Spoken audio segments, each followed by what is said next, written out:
de voir mon mari s'impliquer, par exemple, que ce soit depuis qu'on a notre fille. En fait, ça développe encore une autre admiration que je peux avoir pour lui. Et ça fait que même, je le trouve plus beau. Je passe mon temps à le dire. Je lui dis souvent que je le trouve beau et tout, attirant. C'est pas juste pour faire joli, c'est vraiment ce que je ressens.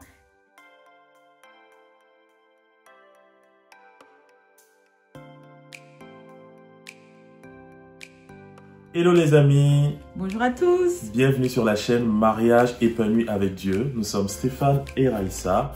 Et sur cette chaîne, on traite notamment des sujets du mariage. Pour vous aider, soit à vous préparer au mariage si vous ne l'êtes pas encore, ou alors à prendre soin de votre couple et vivre un mariage épanoui. Aujourd'hui, on se retrouve pour une vidéo spéciale pour nos 4 années de mariage. On a demandé à nos abonnés sur Instagram de nous poser des questions et on va simplement répondre à ces questions maintenant avec vous. Voilà, il faut savoir qu'on n'a pas préparé de réponse en amont et on va découvrir les questions dans cette vidéo et y répondre de façon spontanée. C'est parti. Première question. Quel a été votre plus gros challenge depuis que vous êtes mariés? Alors, depuis qu'on est mariés, le plus gros challenge, à mon avis, c'est la parentalité.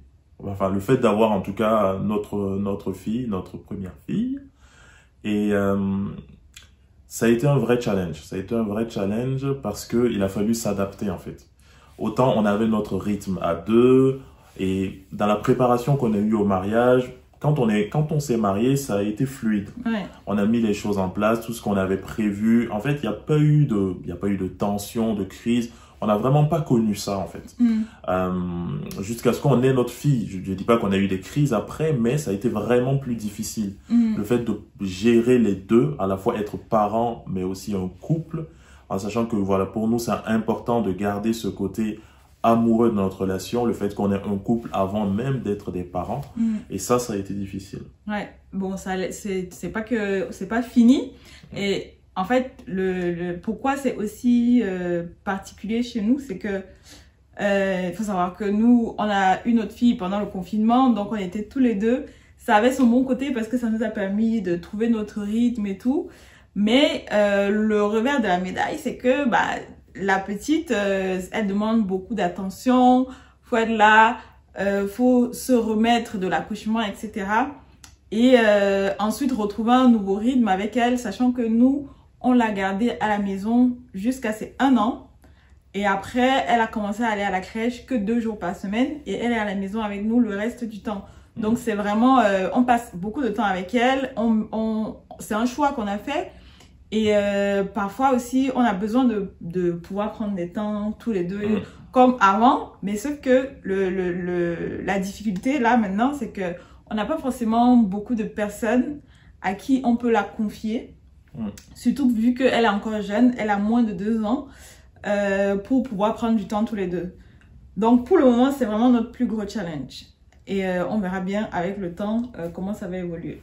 Après, aujourd'hui, ce qu'on essaie de faire par rapport à ça, c'est que on essaie de prendre plutôt des temps en soirée quand elle est endormie. Donc on passe plus forcément du temps à l'extérieur comme on pouvait le faire avant. Donc on le passe plus à la maison, on s'organise plus de choses à la maison. Et aussi, ce qu'on essaie de faire, c'est que on passe des temps en famille. C'est aussi une nouvelle saison. Oui. On accepte cette saison-là, d'avoir notre fille avec nous. Quand on veut faire des activités, on la prend avec nous. Ça implique d'une organisation différente, mais on apprécie aussi ces moments-là. Exactement. Et après, vu que, comme je disais, elle va à la crèche maintenant 2 jours par semaine cette année, parfois, c'est arrivé aussi que les fois où elle est à la crèche, on puisse prendre du temps en dehors du travail, enfin poser un jour de congé pour pouvoir être à deux, parce que comme on le disait, c'est vraiment important pour nous de continuer à prendre soin de notre couple au-delà du fait d'être des parents. Exactement. Donc voilà pour cette question, ce qu'on pouvait dire. La prochaine question, laquelle tu veux prendre? Alors, la deuxième question, après 4 ans de mariage, l'attirance pour son conjoint est-elle toujours la même? Alors bon, nous, on répond bien évidemment par rapport à notre expérience, parce que chacun son expérience, comme on aime bien le dire. Donc, par rapport à notre expérience, je vais parler pour moi et tu vas parler pour toi, d'accord? personnellement, ben, je dirais que oui. En fait, je me sens même peut-être plus attirée par toi parce que avant, ben, par exemple, quand on apprend à se connaître et tout, on connaît la personne plus superficiellement. Même si nous, personnellement, on a vraiment creusé. Par rapport à quand on est marié, ouais, par rapport à aujourd'hui. Surtout pour nous qui sommes vraiment intentionnels. Je le dis parce que c'est pas parce qu'on vit dans la même maison que on a forcément une relation profonde. Mais en tout cas, dans notre couple, on a quand même une relation profonde. Et le fait d'être ensemble, de faire plus de choses ensemble, de voir mon mari s'impliquer, par exemple, que ce soit depuis qu'on a notre fille, en fait, ça développe encore une autre admiration que je peux avoir pour lui. Et ça fait que même, je le trouve plus beau. Je passe mon temps à le dire. Je lui dis souvent que je le trouve beau et tout, attirant. C'est pas juste pour faire joli, c'est vraiment ce que je ressens. Et c'est un ensemble qui fait que tu trouves la personne. Personnellement, je le trouve plus beau parce que je découvre aussi l'intérieur et ça match avec ce que je vois. Et moi, ce que je peux dire, c'est que l'attirance, elle se développe parce que je la connais mieux. Pas que mieux dans son être intérieur, mais aussi je connais mieux son corps. C'est-à-dire que autant avant je pouvais la voir d'un point de vue extérieur, voilà, elle m'attire de ce qu'elle me renvoie. Mais le fait d'être avec elle au quotidien, de la côtoyer, de voir, d'apprécier son physique, c'est ce que je veux parler, c'est de cela que je veux parler. Ça fait que voilà, je me sens plus attiré en fait par elle. Et ça, c'est quelque chose que j'ai expérimenté dans le mariage et que je ne pouvais pas expérimenter avant. Et après, il y a toutes les qualités que tu ne soupçonnais pas, que je ne soupçonnais pas. Je lui dis aussi souvent que je trouve qu'elle est devenue beaucoup plus douce. Parce que voilà, si vous n'avez pas regardé la vidéo sur les débuts de notre histoire, voilà, avec Raïssa, on se taquinait vraiment beaucoup au début. Elle était très piquante, ok. Mais voilà, c'était le contexte aussi. Bah oui. Mais voilà, après, bon, il y a une habituation qui se met aussi en place de mon côté. Et puis, quand on se marie, voilà, je découvre aussi sa douceur. Et c'est quelque chose qui, moi, me touche particulièrement et qui m'attire. Donc, je peux dire que ça a évolué avec le mariage, en fait. Le fait de mieux te connaître, d'un point de vue intérieur, mais aussi extérieur, ça, moi, m'a poussé à être plus attiré. Ok. Ok. Et en fait, c'est lié. C'est comme un cercle vertueux dans le sens où, personnellement, avant, quand je me trouvais piquante, c'était un peu ma façon de mettre une barrière, de me protéger et tout. Et plus je me sens en confiance, rassurée et tout avec toi, plus je me sens à l'aise de baisser la garde. Et là, tu peux vraiment accéder à vraiment qui je suis, en profondeur. Donc voilà. Pour répondre à cette question. Question suivante. Comment se comporter avec la belle famille de l'homme, surtout avec les belles-sœurs? Bon, là, elle a posé la question. C'est précis. C'est précis, mais je pense que c'est aussi bien de répondre dans l'autre sens. Oui, on pourrait. Donc, comment se comporter avec la belle famille de l'homme, surtout avec les belles-sœurs? Bon, moi, j'ai une belle-sœur. Bon, j'ai deux belles-sœurs. Enfin, je dis une belle-sœur dans le sens où toi, tu as une sœur. Une petite sœur. Et après, j'ai aussi une belle-sœur qui est l'épouse de ton frère. C'est ça. Donc, j'ai deux belles-sœurs de ton côté. Et après, tu as les cousines et tout ça. Mais là, le cercle, le noyau familial, c'est ça. Donc, ce qui se passe, c'est que j'ai une belle-sœur qui est la petite sœur et une qui est la femme de ton frère, qui a le même âge que moi, en fait. Et l'autre, elle est plus jeune que moi. Donc, la relation n'est pas du tout la même. Sa petite sœur vit au Burkina et ma belle-sœur, elle vit ici. Moi, personnellement, ce que j'ai appris, c'est vraiment,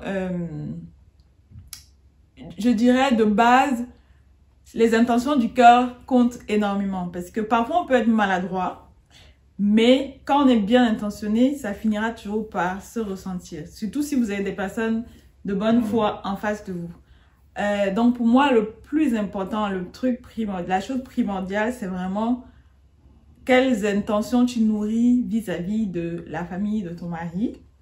est-ce que ce sont des bonnes intentions? Parce que je sais que souvent, tellement on a entendu la belle famille, que parfois on vient même avec des a priori. On vient avec alors qu'on n'a même pas expérimenté qui sont ces personnes. Il faut apprendre à connaître les gens. Il faut être ouvert. Je pense que le respect, c'est super important. Et non seulement le respect, mais aussi savoir poser les limites. Parce que autant... Et en fait, je pense que il faut doser ses attentes. Parce que parfois, on peut vouloir avoir certaines relations avec les personnes, mais peut-être qu'on n'aura jamais cette relation-là. Mais tant qu'on est dans le respect de l'autre et qu'on cherche à honorer les gens, c'est ça qui est le plus important. Il ne faut pas forcément chercher à être super complice parce que peut-être que vous n'en êtes pas là et vous n'en serez jamais là. Mais avoir des relations saines où il y a du respect, de l'honneur, pour moi, c'est la priorité. Maintenant, si il y a des affinités qui se créent et que ça permet d'avoir vraiment encore plus de complicité, plus de... Là, c'est du bonus. Mais pour moi, ce qu'il faut rechercher à la base, c'est déjà d'avoir des intentions, voilà, des bonnes intentions vis-à-vis de la famille, de la personne, puisque j'estime que tu peux pas dire que tu aimes une personne et ne pas aimer sa famille, en fait. On a tous des personnes difficiles, même dans nos propres familles, où les relations sont compliquées. Donc, faut pas se dire c'est parce que c'est la famille de l'autre que tu dois pas faire d'efforts. Et puis, voilà ce que je peux dire. Après, ce que je pourrais rajouter, c'est que par rapport à toi, il y a la différence culturelle qui rentre en ligne de compte. C'est-à-dire que autant ma belle-sœur, c'est-à-dire la femme de mon frère, que ma petite sœur, elles sont toutes les deux du Burkina. Et il a fallu apprendre aussi à gérer la façon de gérer les relations. C'est ça. Et les interactions qu'on a les uns avec les autres. C'est-à-dire que les attentes ne sont pas les mêmes de leur côté, je parle de ma famille, que forcément des tiennes. Et ça, c'est lié aussi beaucoup à la culture. Il faut s'en rendre compte. Et ça, c'est quelque chose que tu as aussi appris au fur et à mesure quand tu as découvert ma famille, tu as commencé à interagir avec eux, il y a eu des ajustements à faire, il y a eu des moments où il y a eu des incompréhensions, il y a eu des malentendus, mais comme tu le disais, ce qui est ressorti à la fin, c'est que quand les intentions sont bonnes, ça permet toujours de revenir à une relation qui est saine. Donc on peut avoir des incompréhensions, on peut avoir des malentendus, on peut avoir des moments où on n'est pas aligné, mais au fond, quand l'un vis-à-vis de l'autre ressent qu'on a des bonnes intentions, on a une relation quand même qui peut durer et qui est correcte. C'est ça en fait. C'est ça. Je pense que le truc, c'est déjà les intentions, avoir des attentes, ne pas forcément chercher à forcer les choses pour que la relation soit comme nous, on imagine, parce que ça va dépendre aussi des affinités, etc. Voilà ce qu'on pourrait dire. Est-ce que tu veux dire quelque chose du côté de l'homme ou pas? Alors, de mon côté, pas du côté de l'homme, de mon côté, alors elle a beaucoup de sœurs, elle en a 4, n'est-ce pas? Plus 2 petits frères. Donc, la famille est un peu plus grande que de mon côté. Donc, je n'ai pas forcément la même relation avec tous. Et je suis OK avec ça, parce que elles sont chacune, on n'est pas forcément dans la même génération, il faut le dire, et on n'est pas dans le même pays. Et la relation que toi, tu as avec chacune d'entre elles influence la relation aussi que moi, j'ai avec elles. Je vais reprendre certains éléments que tu as dit. Le respect, pour moi, c'était la chose la plus importante parce que par rapport à ma culture aussi, voilà, ce sont des personnes que je respecte, même celles avec lesquelles tu as le moins d'affinité. Voilà, pour moi, je reste leur beau-frère, elles restent mes sœurs. Et le mieux que je veux faire, c'est qu'elles se sentent honorées, qu'elles se sentent respectées. Et j'espère, en tout cas, que c'est ce qu'elles ressentent de ma part. En tout cas, de ce qu'elles me font ressentir, c'est que j'ai vraiment été accepté. On a été au Cameroun il n'y a pas longtemps, et il y a quelques semaines.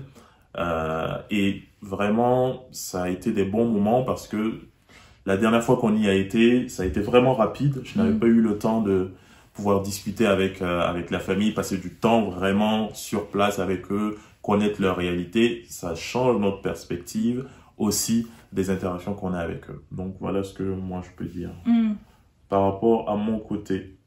Et juste pour rebondir sur ce que tu viens de dire, le fait de justement être conscient des réalités les uns des autres, ça c'est vraiment aussi quelque chose d'important, puisque dans les relations, quand il y a des incompréhensions, c'est souvent parce que on n'est pas vraiment conscient de ce que chacun vit. Ça joue aussi beaucoup.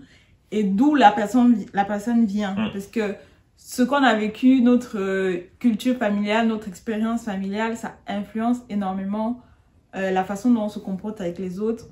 Et donc, autant moi que lui, on essaye au maximum de vraiment créer des moments où on va aller dans la famille l'un de l'autre. Je pense que depuis que nous sommes mariés, on a, en 4 ans, on a le plus voyagé dans nos 2 pays. Parce que pour nous, c'était vraiment important de s'imprégner de la culture, de créer du lien, parce qu'on ne vit pas dans nos pays respectifs. Donc, c'était vraiment important. Donc, j'espère que ce qu'on a partagé, ça va aider. Ça va t'aider, enfin, aider la personne et les autres personnes qui se posent la même question. Alors, il y a un truc, là, il y a 2 questions maintenant. Qu'est-ce que vous auriez aimé savoir avant de vous marier? Et puis, comment avez vécu la saison de grossesse? Ok, tu veux parler de la saison de grossesse? Tu ne veux pas répondre à qu'est-ce que vous avez... Qu'est-ce que vous auriez aimé... Bon, il y a... Qu'avez-vous aimé savoir avant de vous marier? Et qu'avez-vous appris en 4 ans que vous ignoriez? Ok. Tu préfères... je pense qu'on finirait la grossesse là ou bien? Ouais. On peut parler déjà. Alors, qu'est-ce que vous auriez aimé savoir avant de vous marier? Il y a cette question-là. En fait, à chaque fois qu'on me pose cette question, c'est le blanc total. C'est le blanc. Parce que... Pour être honnête. Honnêtement, je sais pas. Parce que c'est pas... Enfin, parce que on l'a déjà dit ici et on le répète encore. On a pris énormément de temps dans notre préparation. Et c'était quand même intensif pendant 4 ans. Autant on a eu des temps de préparation avec des gens qui nous ont accompagnés. Autant on a eu aussi des temps de préparation, on a cherché par nous-mêmes. Et quand je dis chercher, peut-être que je n'arriverai pas à vous expliquer dans les détails, mais croyez-moi, on a fouillé, on a creusé sur nous-mêmes. Avant de se marier, il y a vraiment eu un temps où on s'est exposé l'un vis-à-vis de l'autre, où on a sorti ce qu'on avait sur le cœur, ce qu'on voulait, ce qu'on ne voulait pas. Et vraiment, on a pris intentionnellement le temps de le faire et de le faire autant en profondeur qu'on estimait que cela soit nécessaire. Ouais. Et même aussi sur le mariage, franchement, si on vous montre notre bibliothèque, on a tellement de livres sur le mariage et là, on en a aussi des livres en numérique. En gros, c'est pour dire qu'on a vraiment cherché, sans compter tous les enseignements. Et en fait, quand on est rentré dans le mariage, il y a vraiment pas, on peut pas vous dire qu'il y a un truc où on est tombé de haut. Après, il y a des choses où, oui, bien sûr que tu t'attendais pas forcément à le vivre avec cette intensité-là, mais c'est pas vraiment, jusqu'aujourd'hui en tout cas, il n'y a pas eu un truc où on s'est dit mince. Ça, on n'avait pas vu comme ça. Ça nous tombe, ça nous frappe en pleine figure, quoi. Donc, oui, peut-être que ça va décevoir, mais c'est la réalité. Après, ce que je peux rajouter par rapport à ça, c'est que notre préparation n'a pas simplement été de rechercher des connaissances, mais on le dit souvent, nous, le point sur lequel on a voulu vraiment travailler, c'est notre état d'esprit, notre mindset en fait, qui fait que même quand tu es confronté à des situations pour lesquelles tu n'as pas les connaissances à proprement parler pour les gérer, le fait que tu sois prêt mentalement et que avec ta femme ou ton mari, vous êtes alignés et vous vous dites on va trouver des solutions ensemble, on est une équipe, je sais que tu m'aimes et qu'il n'y a pas de mauvaises intentions de ton côté, ça permet en fait de surmonter les situations. Et je pense que ça joue beaucoup. On peut pas vous dire qu'on connaît tout de ce que le monde peut apporter comme connaissance sur le mariage, mais on croit en tout cas que l'état d'esprit dans lequel on est rentré dans le mariage nous a donné les clés pour aborder toutes les situations qu'on a rencontrées. Jusqu'ici en tout cas. Après, on a parlé de la grossesse où c'est pas quelque chose qu'on a forcément préparé avant le mariage, on l'a préparé pendant la grossesse, mais on en parlera un peu tout à l'heure. On a vu une question par rapport à ça. Donc, c'est vraiment ça. Et puis, on avait fait une vidéo là-dessus, c'est qu'on est toujours aussi ouvert à continuer à apprendre. Parce que justement, on se dit que on vivra des saisons différentes dans notre mariage et que faut pas qu'on laisse le manque de connaissances ou la peur ou je sais pas quoi nous empêcher de vraiment vivre la qualité de relation ou de mariage à laquelle on aspire. Donc, c'est vraiment ça. La question suivante, qu'avez-vous appris en 4 ans que vous ignoriez avant le mariage? Bah, c'est la même chose en fait. C'est la même chose. C'est la même chose. Et puis, pour finir, c'est une question en lien avec la grossesse. Comment avez-vous vécu la saison de la grossesse jusqu'à l'accouchement? C'est-à-dire sur le plan spirituel, émotionnel et financier. Ça peut être le sujet d'une vidéo, mais on va un peu l'aborder ici. Et puis, peut-être qu'on fera une vidéo pour compléter notre série partage d'expériences et conseils qu'on avait déjà commencé. Tu veux commencer ou... Non, vas-y, je te laisse commencer, ma chère. Alors, déjà, avant la grossesse, ce qu'il faut savoir, c'est que moi, personnellement, j'avais peur d'avoir des enfants, d'être enceinte, d'accoucher et tout. Et d'avoir des enfants dans le monde dans lequel on vit. C'est vraiment une chose qui me stressait. Je me disais, Seigneur, comment on peut élever des enfants dans le monde dans lequel on vit? À un moment même, je me disais, non, en fait, ça sert à quoi? Est-ce que c'est vraiment nécessaire? Mais je savais que mon mari voulait avoir des enfants. Et dans l'absolu, moi aussi, je voulais avoir des enfants. Mais vraiment, cette peur-là, c'était vraiment quelque chose qui me parasitait. Et à un moment, quand on a vraiment su que, voilà, c'était peut-être après notre première année de mariage, une fois qu'on était bien, on avait pris notre rythme, on s'est dit, OK, maintenant on se sent prêt à ce que ça puisse arriver à tout moment. Donc, c'est vraiment important d'enlever toute la poussière qui est sous le tapis et d'être préparé spirituellement aussi à accueillir un enfant dans notre couple. Parce que moi, je savais que, en tant que femme, même si, oui, mon mari, je sais qu'il est impliqué et tout, mais c'est moi qui allais porter l'enfant. Et puis, c'est important que, en tant que maman, je sois aussi bien alignée avec la mission que Dieu me donne et tout. Donc, on a vraiment pris le temps, j'ai exposé à Dieu et aussi à mon mari toutes mes craintes et on a prié pour ça. Et honnêtement, je peux vous dire que aujourd'hui, j'en parle, mais c'est comme si je parlais de quelqu'un d'autre. J'ai même oublié de ce que je ressentais. Aujourd'hui, je suis tellement en paix par rapport au fait d'être maman et même quand j'envisage le fait d'agrandir notre famille, c'est plus une crainte en fait. C'est pas que les réalités qui me faisaient peur ont disparu, mais le fait d'avoir vraiment creusé dans la parole de Dieu, quelles étaient ses intentions en créant la famille, pourquoi il a voulu qu'on ait des enfants, ça a changé ma perspective. Donc quand je suis tombée enceinte, je n'étais plus dans la panique ou quoi que ce soit. Au contraire. Au contraire, j'étais vraiment dans l'expectative, au point où j'ai même décidé d'accoucher sans péridurale. Alors qu'avant, juste l'idée de l'accouchement, c'était juste pas possible. J'ai décidé d'accoucher sans péridurale. Et pendant la grossesse, une fois de plus, comme vous l'avez déjà peut-être remarqué, nous, on aime bien prendre le temps d'apprendre, en fait, de comprendre... en tout cas du mieux qu'on peut les choses avant de rentrer pleinement pour ne pas subir en fait les situations. Et donc on s'est documenté sur la grossesse, la parentalité, que ce soit sur le plan biologique, émotionnel, psychologique et aussi spirituel. Donc moi j'ai acheté pas mal de livres aussi sur la grossesse pour nous aider dans nos prières et tout ça.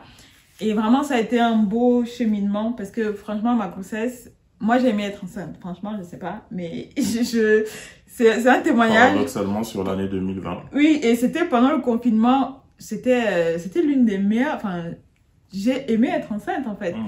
Et mon accouchement s'est hyper bien passé. C'est-à-dire que quand j'y repense, c'est des émotions positives que je ressens. C'est plus l'après qui a été challengeant pour moi. Je dis pas que j'ai pas eu mal, mais honnêtement, tellement les choses se sont passées d'une manière conduite et fluide, douce, que ce que j'ai retenu, c'était vraiment toute l'expérience que j'ai vécue de ma grossesse, comment Dieu a enlevé mes peurs, comment il m'a conduit dans la grossesse, comment il a permis que mon accouchement se fasse de façon naturelle et tout. C'était vraiment surnaturel même. Parce que quand il dit naturel, c'est en mode, j'ai pas eu besoin de prendre de péridurale. Mon travail n'a pas été trop long pour une primipare comme moi. Donc vraiment, j'ai été émerveillée par ce que Dieu a fait. Et donc après, c'est l'après pour moi qui a été vraiment challengeant. Ouais, dans le corps, ça n'a pas été facile de se remettre parce que physiquement, ça demande beaucoup. Et Dieu a bien fait les choses quelque part parce que on a toutes ces hormones qui nous aident un peu à supporter, on va dire, les modifications de notre corps. Mais après l'accouchement, il y a aussi d'autres hormones qui diminuent et qui font que, voilà, il y a une adaptation à avoir. Et ça n'a pas été facile. Ouais. Mais ce serait bien que tu parles aussi de ta perspective. Après, de mon côté, l'avantage qu'on a eu, comme elle l'a dit, c'est qu'en 2020, on était confinés. Et donc, j'ai vraiment eu l'opportunité de voir la grossesse évoluer de bout en bout. Et de la voir avoir des inconforts, avoir des envies, on en parle, c'est une réalité. Mais je peux dire que par rapport à ce que j'entendais, j'ai moins vécu ça en fait. C'est-à-dire que oui, elle avait certaines envies, comme le jus d'orange, comme le sirop grenadine, des choses, voilà, ça va, on peut gérer. Aujourd'hui, elle n'en veut même plus quasiment, mais c'était mignon.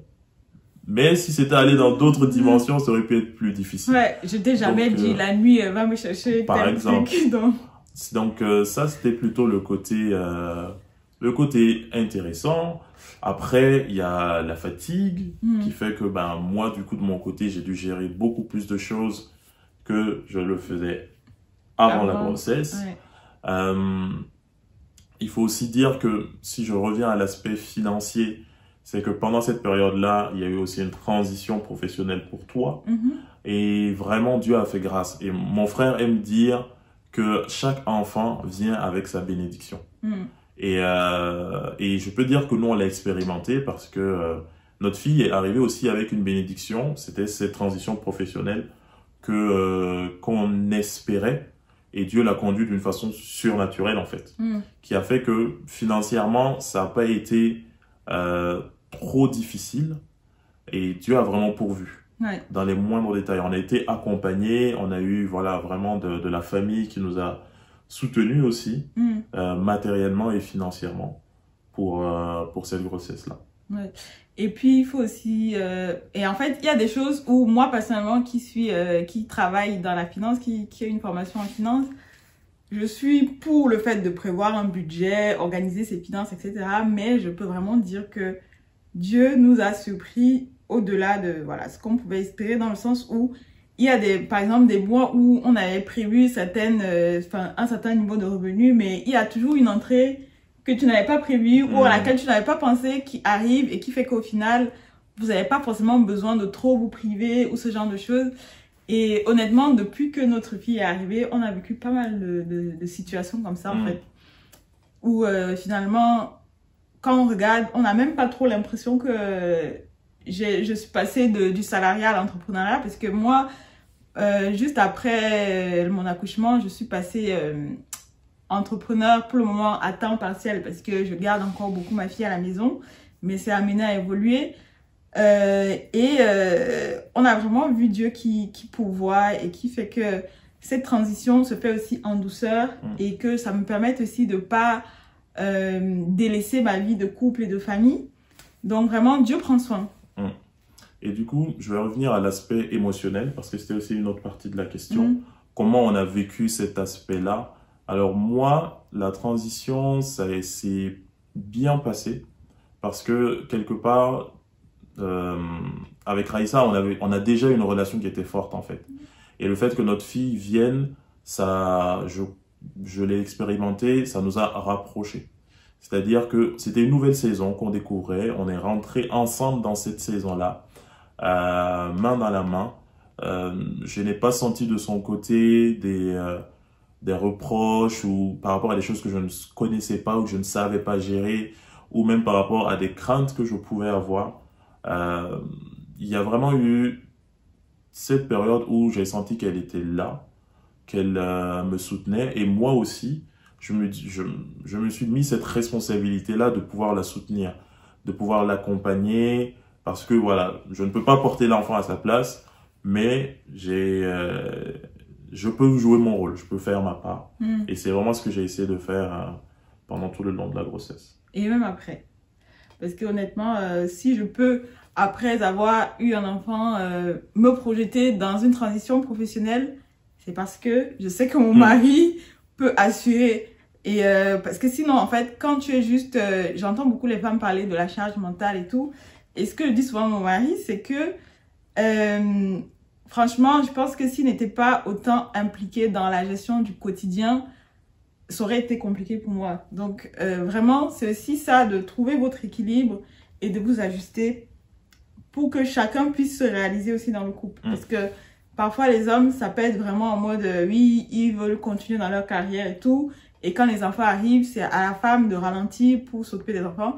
Moi, ça me dérange pas de m'occuper de mes enfants, mais j'ai toujours dit à mon mari, même avant que j'ai des enfants, que me connaissant, j'ai besoin d'une stimulation intellectuelle. Même si je prends plaisir à m'occuper des enfants, j'ai besoin de quelque chose qui me fait aussi rester... Grandir. Voilà, grandir intellectuellement et tout. Donc, c'est vraiment, dès l'arrivée de notre fille, on a essayé vraiment de s'organiser pour que je puisse aussi continuer à m'épanouir sur le plan professionnel. Et donc, ça me donne aussi mon équilibre au niveau émotionnel. Très bien. Voilà ce qu'on pouvait dire. N'hésitez pas si vous voulez rebondir sur une question ou si vous voulez qu'on approfondisse un sujet en particulier, vous nous le dites en commentaire. Et puis... si vous n'êtes pas encore abonné à la chaîne Mariage épanoui avec Dieu, abonnez-vous. Et rejoignez-nous sur Instagram. Rejoignez-nous sur Instagram, sur les réseaux sociaux. Instagram, Facebook. Et puis, on se dit à la prochaine. Ciao.